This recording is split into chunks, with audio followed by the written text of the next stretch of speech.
Hello, my name's Oran Mc Coy and I'm a peer leader here at the Respect Project, and I'm here with Collie from KBRT. Collie, first off, I'd like to thank you for giving up your time here tonight to come do this interview with me. Not at all. I'm very happy to be here. Thanks very much for the invitation. And I'd like to ask you a series of questions, if that's okay with you? Yeah, work away. So to start off, could you tell us a wee bit about your childhood, like where you grew up and what was it like?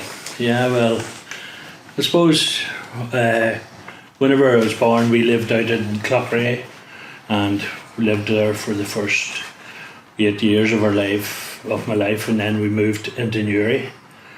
I went to the Abbey Primary. I used to play football every day. I was just pure football mad, and I suppose now you're talking, I'm giving me age away when I say in those days there was no such thing as Xboxes or social media or anything like that there, so you spent your time playing football. We would have come home from school and out on the street, played football, called in for your tea, and as soon as you had your tea you would have been out again playing football. So it was a very happy childhood, and just a normal childhood, but I'd say sport was the main thing for me. Yeah. And what was your favourite memory growing up? I suppose the first real one would be whenever I played for the Abbey Primary in Gaelic, in the Race Cup. Unfortunately, we were beaten in the final, but that was the first football team that I ever played for, and it was the start of all my years playing football, and it was very enjoyable at the time. And then who would have been your hero growing up? Well, the funny thing is that in my class there was another lad. He was called Vincey Jennings, and his brother was Pat Jennings. And of course, I mean, when we were in primary school, you're talking, it was late 50s, early 60s, and Pat Jennings was just coming to the fore then. So everybody in Newry had Pat Jennings as their hero, and rightly so. And could you tell me a wee bit about sports? What sports you played and what club you played for? Yeah, well, I was football mad. I played a lot of soccer and I played a lot of Gaelic. I enjoyed them both equally. In soccer, I would have played for. I started off with Newry United at underage, under 14, with Jerry Mulholland out in the Caribbean League with Jimmy Davis and Chester Curran and those boys. After that, I moved on up and started playing football with West Ham United. I played summer league with Alpine. Spent most of my Caribbean league time with Rockview Rangers, a bit with Shamrock Rovers, and also Cleary Celtic towards the end of my soccer career. But in between those times, I spent 6 or 7 years playing for Newry Town as well in the B division. And in Gaelic, I played for Newry Mitchells. Again, we didn't start playing until we were under 16, and then I went on and played for Down Minors, and then I played for Down under 21s. And because I was playing semi-pro soccer at the time, I was asked into down panels, but I couldn't commit because I was playing soccer. But most of Mitchells were the big thing with me at the time, and we had some super players. And, I was lucky enough to play with the likes of Sean O'Neill and Kevin O'Neill and Val Keane, all Ireland winners, and a lot of Pat McStay, Seanie McGuigan, great John Bannon, Jim Bannon, loads of super players, and then on down through the years with super teams of Marty Lynch and Marty Durkin, and with Mitchells were a good side in those days, so I would have been a big Mitchells man. And what did you enjoy most about playing sports? Just the crack. Yeah. I would have, no matter, it was you played with your mates, you know, and these were the boys that you would have socialised with as well, and I mean, I would have played soccer on a Saturday, Gaelic on a Sunday, and a lot of the boys would have been played, you know, soccer and Gaelic at the time. So it was it was social, and it was, as I say, when you sports mad, like it was something to do, you know.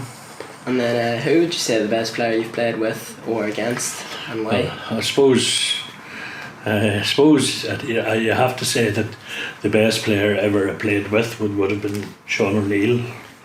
I mean, obviously, I mean, he was just a legend, but I've played with so many good players like Marty Lynch, I'd say Marty Durkin, even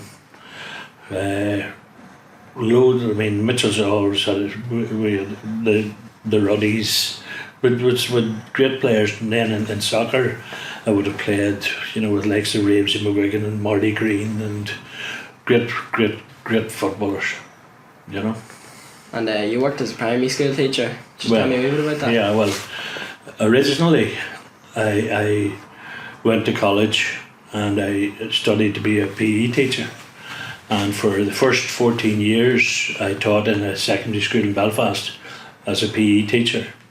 And that school was closing and was amalgamating into 4 schools, were amalgamating into one.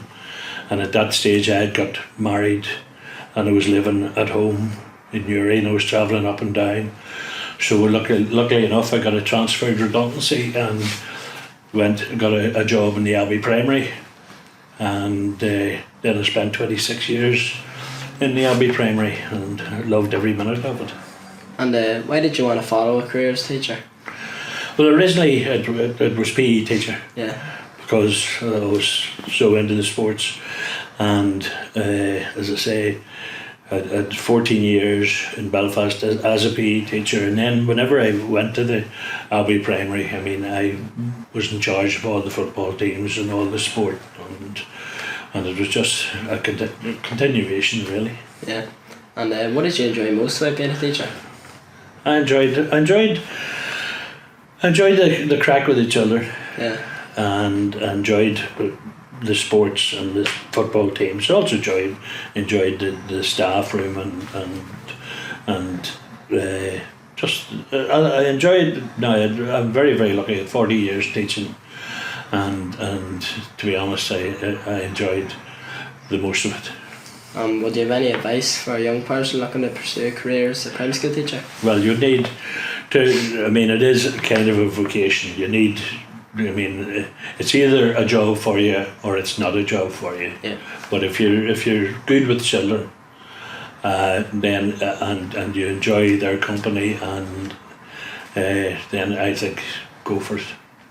And just moving a wee bit of the KBRT work. Your family's world was turned upside down in 2013 when your son was killed in a car accident in New York. Can you just tell me a wee bit about this and how this led to the development of KBRT?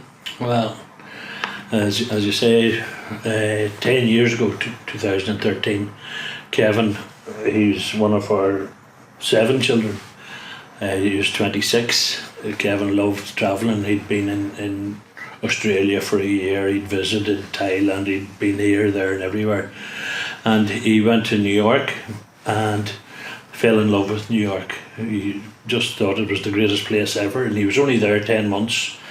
And he went out on a Saturday night, and coming home on early Sunday morning, he got out of a taxi and a speeding white van out of control hit him, put him onto the road, and he was hit by another car, and both vehicles drove off. And I suppose fortunately enough Kevin would have known nothing about it, but he was killed instantly.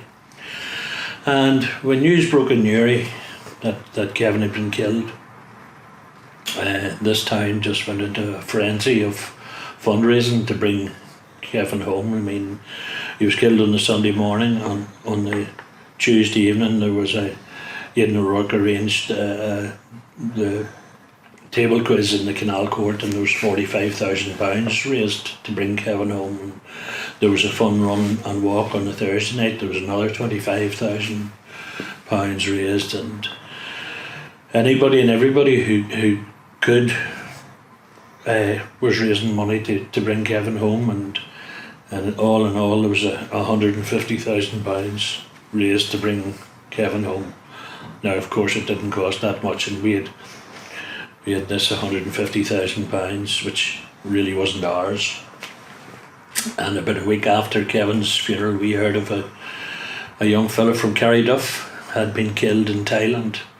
So we contacted his parents and said, look, we have this money, we'll pay to bring your son home. And the following week there was a young fella from Sligo was killed in Las Vegas, and again we reached out and contacted his parents and said, we have this money, we'll pay to bring your son home. And then the following week there would have been another one and another one. And we thought, I suppose, once the £150,000 was gone, that would have been the end of it. But people then started fundraising and paying back. So then we decided we'd make it a charity in Kevin's name, and in the 10 years since now we've brought I think it's 1,495 people home who have died or have been killed tragically, all from all over the world. It's amazing. And do you feel that the work of the charity and the impact it has had helped you as a family cope with the devastation of losing a loved one at such a young age? Oh, absolutely. There's no question. I'd say, unfortunately, as I say, Kevin died at 26. Kevin had loved every minute of his life, but Kevin's name lives on, and people know about Kevin now, and he didn't die for nothing. At least something good has come out of Kevin dying. Yeah. And I heard recently while you were away in New York, you were in a taxi and the driver had a memory card of Kevin in his car. Yeah, it was just unbelievable.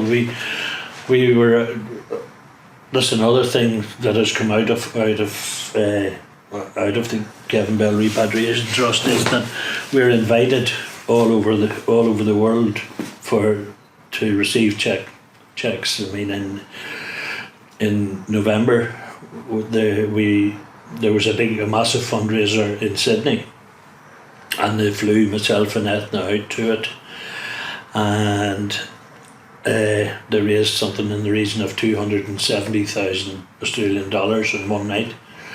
And at the start of this month, we were out in New York again to receive checks for people who had done fundraisers. And this on a Wednesday evening, I think it was, we were out in a pub called Behan's in Katona Avenue in Yonkers, up very close to where Kevin was killed. And they gave us a check, we took the photograph, and then they called us a taxi to take us back into Manhattan. And we got into the taxi and we were driving it. It's about 30 minutes back from Yonkers back into Manhattan. And we started talking to the taxi driver, and he is actually Palestinian, a Muslim, and we were just chatting away, and he asked us what we were doing, up in Yonkers and whatever, and we said, look, we told him about Kevin, and out of the blue he just said, I knew Kevin. And he said that he would have been a regular customer of mine. And at that stage he just took down his sun visor and took out Kevin's memory card. And he says, there's your son. And it was just the most incredible experience. It was just, what were the chances? And what were the chances we would get into his taxi and this happened? It was just, I don't know.